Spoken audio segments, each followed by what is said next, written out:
বিজ্ঞান, আধুনিকতা, প্রযুক্তি, কৃত্রিমত্তা এসব যতই উন্নতি করুক আর সহজলভ্য হয়ে উঠুক, প্রকৃতির চেয়ে কোনো কিছুই অদ্ভুত, রহস্যময় আর আশ্চর্যজনক হতে পারে না। এই পৃথিবী নামক গ্রহেতে প্রাণের সৃষ্টি যেমন অবাক করে দেওয়ার মতো ঘটনা, তেমনি এর পরিবেশে ঘটে চলা নানা প্রাকৃতিক ঘটনাও চোখ ধাঁধিয়ে দেওয়ার মতো। পৃথিবীতে এমন এক জায়গা আছে যেখানে দুটি সাগর একসাথে মেশে না। আমাদের আজকের এপিসোডে আপনাদেরকে এমনই দুটি সাগরের কথা বলবো যা আপনাকে অবাক করে দিবে।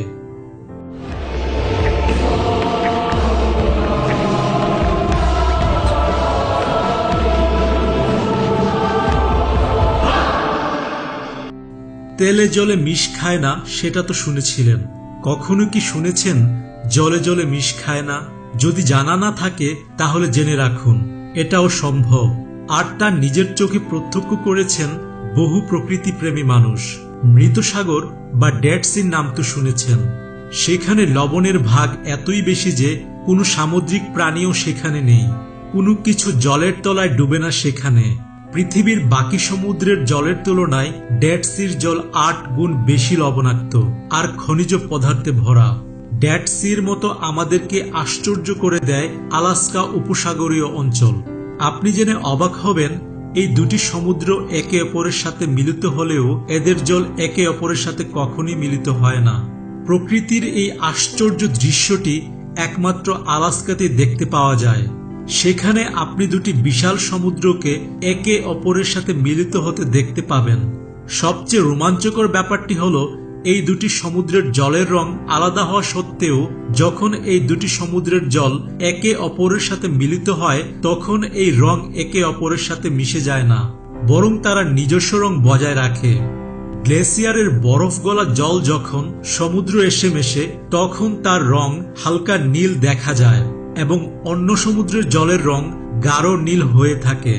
অনেক বৈজ্ঞানিকরা এই দুটো ভিন্ন জলের উপর রিসার্চ করেছে, কিন্তু কেন এই দুটি জল একে অপরের সাথে মিলিত হয় না এর কোনো সঠিক ব্যাখ্যা কেউ দিতে পারেনি।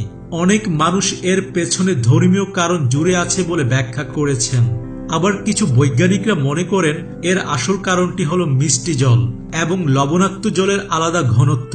গ্লেসিয়ারের বরফ গলা জলে যে সমুদ্রটি সৃষ্টি হয়েছে তার জলের স্বাদ মিষ্টি এবং অপর জলটির জল লবণাক্ত।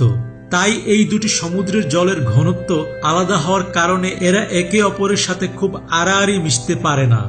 এছাড়া যেখানে এই দুটি সমুদ্র যেখানে একসাথে মিলিত হয়েছে ঠিক সেই স্থানে দুটি জলের মাঝখানে সাদা রঙের ফেনা দেখা যায়। দেখে মনে হয় এই ফেনাই এই দুটি সাগরের জলকে একে অপরের সাথে মিলিত হতে দিচ্ছে না। অবশেষে একটা কথাই বলবো, ধর্মীয় কারণ বা জলের ঘনত্ব যে ব্যাখ্যাই এর পেছনে থাক না কেন, এই দৃশ্যটি দেখার পর আপনি অবাক হতে বাধ্য।